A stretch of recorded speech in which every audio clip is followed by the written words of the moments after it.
Assalamualaikum warahmatullahi wabarakatuh. Assalamualaikum warahmatullahi wabarakatuh. Waalaikumsalam warahmatullahi wabarakatuh. Baik, materi kali ini tentang international marketing. Lalu apa bedanya dan cakupannya bagaimana? Bedanya dengan global marketing, dengan regional atau domestic marketing itu apa sebenarnya kan ya? Jadi untuk ya dan alasan perlunya atau pentingnya internasionalisasi ya, yang pertama adalah market diversification atau diversifikasi pasar, di mana di pasar lokal sudah mulai jenuh. Ya. Small or saturated domestic market, nah ini sudah mulai jenuh. Kalau ini diversifikasi untuk perluasan pasar, economies of scale, ya. International production, customer relationship, dan international competitiveness. Jadi ada 1, 2, 3, 4, 5, 6 alasan perlunya internasionalisasi. Jadi kebanyakan ya diversifikasi produk. Jadi semuanya sebenarnya alasan ke-6-nya ini semuanya beralasan. Tinggal yang mana yang menjadi alasan utama. Kalau memang di domestic market sudah mengalami kejenuhan, sudah nggak ada pasar yang potensial, maka dia akan keluar ya, akan keluar pasar internasional. Contohnya di negara kita mungkin TV tabung sudah tidak lagi ada pasarnya, tetapi mungkin di negara ketiga ya, di negara dunia ketiga itu masih membutuhkan TV tabung tersebut, sehingga tetap diproduksi di Indonesia, cuman jualnya ke negara-negara ketiga. Ya. Gambarnya seperti itu. Kemudian juga sekarang kan TV sudah mulai TV digital, ya, sedangkan di kita produksi, kita ada pasarnya, tapi yang non digital ya, itu masih diproduksi, cuman pasarnya tidak lagi di Indonesia. Mulai April nanti kan sudah semua televisi digital. Ekonomi of scale otomatis semakin banyak atau semakin luas, semakin ekonomis biayanya, ya, biaya produksinya. Kemudian international production, dia memproduksi di beberapa negara, ya, seperti otomotif ya, itu memproduksinya di beberapa negara. CRM, membangun customer relationship, dan membangun competitiveness internasional.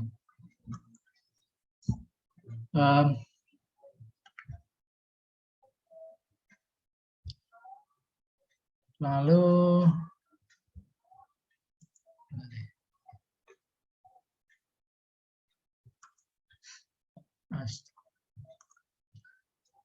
level of international marketing, ya mulai dari domestic marketing, export marketing, international marketing, dan global marketing.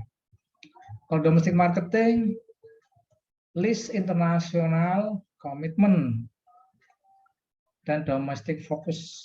Jadi komitmen internasional itu sangat sedikit, fokusnya pada domestik. Untuk export marketing, limited international commitment, komitmennya terbatas, kemudian involves direct or indirect export, dan lebih kepada ethnocentric. Jadi komitmen sangat terbatas, kemudian melayani direct maupun indirect export. Ethnocentric, lebih mengutamakan pada negara home country. Untuk international marketing, substansial international commitment, jadi komitmennya lebih substantif, fokus pada individual countries atau region, ya, polycentric ataupun regiocentric. Ya. Kalau polycentric memperlakukan beberapa negara dengan cara yang berbeda-beda. Regiocentric itu berdasarkan wilayah per wilayah berbeda. Jadi kalau misalnya untuk contohnya adalah fashion ya, untuk baju, ukuran baju di negara ASEAN, Asia, kemudian Eropa, Australia itu berbeda-beda. Kalau di Australia itu menggunakan nomor digit 1, mulai dari 1 sampai 10 ya, nomor digitnya. Kalau di kita kan 2 digit. sepatu aja nomor saya 39 ya. Kalau di Australia itu 9. Ya, bukan 39 tapi 9. Itu memperlakukan wilayah berbeda-beda. Jadi kalau sepatu di sana ukuran 39 mungkin sepatu raksasa. Kemudian ekstensif international commitment, kalau global marketing ya itu lebih kepada komitmen internasional yang dikembangkan lebih hebat, lebih luas, fokus pada segmen daripada negara ataupun wilayah atau region ya. Kemudian lebih kepada geosentrik, geografik ya, berdasarkan geografik. Kalau regional itu bisa dikatakan pasar regional tadi, misalnya ASEAN, Asia Pasifik ya regional, tapi kalau geo itu lebih udah geografik ya, daerah geografis, benua Afrika, benua Eropa, benua Asia ya. Baik. Jadi secara simpel bahwasanya international marketing meliputi perusahaan di dalam membuat ataupun membuat satu ataupun lebih keputusan marketing mix melintasi perbatasan nasional. Jadi at simple international marketing involve the firm in making one or more marketing mix decision across national boundaries. Ya. At its most complex level, ya, secara kompleks mencakup pembangunan atau pembangunan perusahaan, pabrik, fasilitas-fasilitas di luar negeri dan melakukan koordinasi marketing strategi pemasaran lintas dunia. Jadi kalau secara kompleks mereka membuat atau membangun pabrik-pabrik, perusahaan-perusahaan lintas negara. International marketing mencakup identifikasi dan penguasaan konsumen, kebutuhan konsumen di luar negeri, lebih dari sekedar lebih dari nasional ataupun internasional competitors. Under the constraint of the internationalization stage, jadi dengan batasan dari tahap internasionalisasi of the firm and the global environment itu menurut Natalie Klein. International marketing is more than exporting because it involves, jadi dari sekedar ekspor, namun marketing products that have been manufactured or assembled in the target country. Dia juga memproduksi dan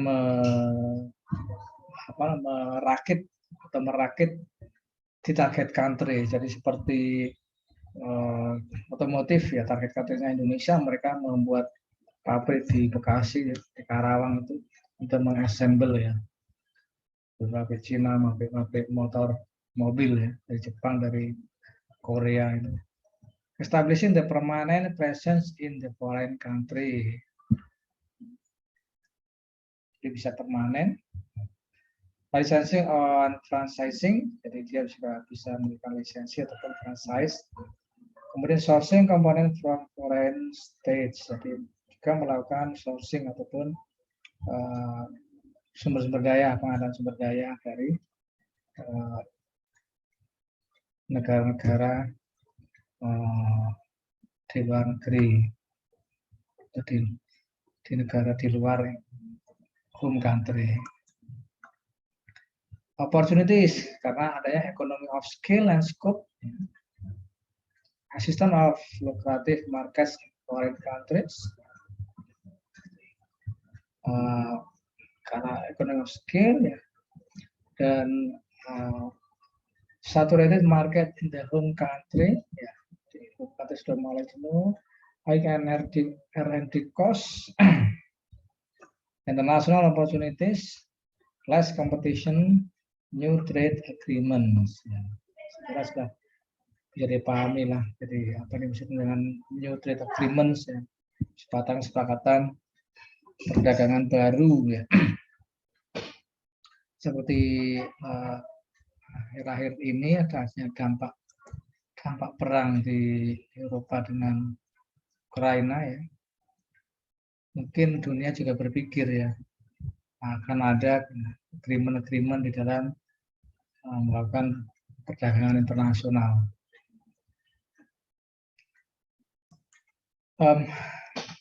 Dan driversnya itu apa sebenarnya? Driver dari international expansion. Tadi sudah dibahas di depan bahwasanya adanya competition, persaingan yang semakin mendunia, kemudian regional economics and political integration, ya. Adanya AFTA, NAFTA, dan sebagainya. Ya. AFTA juga sekarang juga Asian Pacific ya, CAFTA, China Asian Pacific termasuk China dan Australia. Dan improve transportation and telecommunication dan economic growth. Sebenarnya juga bisa dipahami pertumbuhan ekonomi yang semakin membaik. Tantangannya adalah huge foreign indebtedness, ya. Kemudian unstable government, tantangannya foreign exchange problems, foreign entry and government bureaucracy, tariffs and other trade barriers, corruption, technological pirating, high cost of products and communication adaptation. Jadi beberapa tantangan ini tentunya akan menjadi perhatian bagi pemasaran internasional.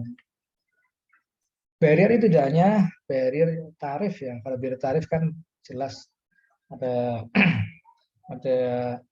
rate-nya, tapi kalau yang non tarif itu yang berat ya. Jadi hambatan-hambatan ada kaitannya juga dengan mungkin stabilitas host country ya dari pasar tersebut, stabilitas politik, stabilitas ekonomi, dan korupsi. Juga hambatannya lain misalnya adanya apa itu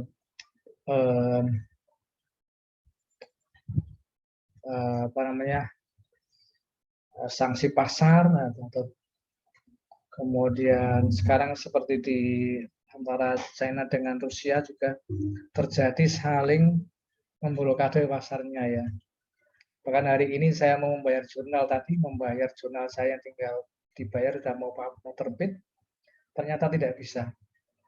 Uangnya dikembalikan. Pemerintah Indonesia tidak bisa mengirimkan uang ke Ukraina. Padahal bukan untuk kepentingan politik, untuk kepentingan edukasi, tapi karena memang sudah saling memblokir. Dan Indonesia tidak, mungkin kita tidak ingin terlibat atau menjadi tidak langsung maupun tidak langsung. Kemudian juga yang lebih penting lagi adalah korupsi, kemudian technological pirating ya. Jadi teknologi itu semakin canggih, yang menyalahgunakan juga semakin canggih. Penipuan, pencurian spamming ya, pencurian data itu juga menjadi fokus perhatian dari para pelaku bisnis. High cost product and communication adaptation ya, ini adaptasi itu memang sangat berat. Jadi kalau mau masuk ke satu pasar, satu negara, harus mampu mengadaptasikan. Tentunya ada nanti di beberapa bab belakang akan dibahas bagaimana caranya beradaptasi dalam politik, dalam budaya ya, dan sebagainya ya. Antara lain dengan rekrut tenaga lokal ya, atau pekerja lokal untuk bisa lebih mudah beradaptasi. Baik, benefitnya itu apa? Nah, ini. Kemudian high cost distance, trade restriction, larangan muatan perdagangan, perbedaan bahasa, ya, high cost distance ya, jadi otomatis kalau jaraknya jauh ya biayanya tinggi. Differences in language, ya, jadi produk yang mau masuk ke suatu negara ada keharusan, misalnya tadi yang termasuk non barrier ya, ada keharusan menggunakan bahasanya mereka berapa persen gitu ya.